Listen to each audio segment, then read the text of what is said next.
Звуки из ада, по-другому не назовешь. Мало того, что гудит на всю квартиру, так еще и функционирование кулера падает. Да-да, именно этот маленький вентилятор, предназначенный для охлаждения, так гудит. Сама же проблема кроется в загрязнении кулера, радиатора и самое важное место, куда обычно не залазит, отверстие, на которое насаживается кулер. Его необходимо смазать. Я приветствую всех в данном ролике кабанчиком, пробегусь по чистке кулера, также смазке, чтобы звуков больше не было. Все делается очень просто, в ремонт идти не обязательно. Подписывайтесь на канал, ставьте лайк, если видео будет полезным. Ну а я начну. Как вы уже успели заметить, кулер и радиатор довольно грязный. Загрязнение не самое страшное, что я видел, так как чищу примерно раз в полгода, но прочистить все равно стоит.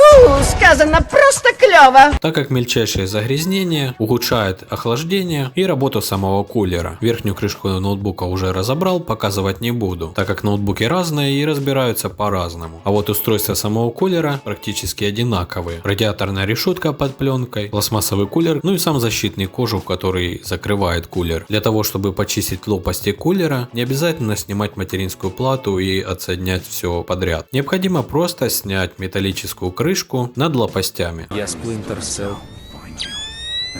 Тобі пизда. Обычно она запаяна точечно по периметру. Если повредите пайку, она пластмассовая, с легкостью можно припаять новый пластмасс. Перейдем к самому главному. То, от чего обычно гудит ноутбук. Для этого снимаю лопасти. Необходимо аккуратненько потянуть на себя. А так все выглядит изнутри. На лопастях есть металлический шкив. Так вот, казалось бы, такие дикие звуки возникают из-за того, что смазка выработалась. Необходимо просто-напросто смазать, но об этом чуть позже. Первым делом сдуваю всю пыль, протираю спиртом.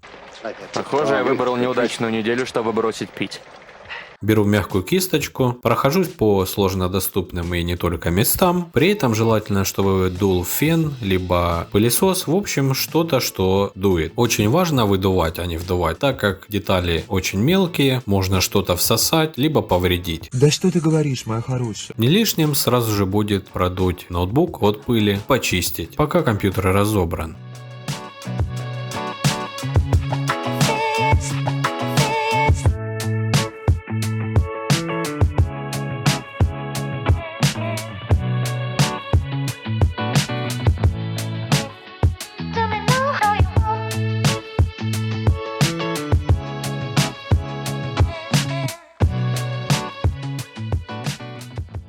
После того, как все прочистил, перехожу к основному, то, из-за чего гудел ноутбук. Гудение кулера происходит из-за того, что нет смазки в сердцевине статора. Все это очень легко исправляется. Для этого понадобится солидол, литол, либо машинное масло. Я же использую литол, так как он густой и на долгие годы останется в отверстии статора. Для удобства взял палочку, подходящую по диаметру отверстия в статоре, нанес немного литола, аккуратно наношу смазку на шкив лопастей с магнитом, ну и не будет лишним нанести в отверстие статора. Слишком много смазки бузатерить не стоит, так как может в процессе расползтись на катушке. После того, как нанес, необходимо лопасти кулера поставить на свое место. Теперь же они залетают со свистом. Чтобы смазка равномерно распределилась, необходимо покрутить кулер, а также можно достать и вставить несколько раз. Тем самым все равномерно смажется. А также смогу по горячим следам определить, еще добавить литола, либо же убрать лишний. Все очень просто, казалось бы, страшное гудение, а убирается за считанные минуты. Спасибо всем, кто досмотрел до конца, желаю удачи, до новых встреч, пока-пока.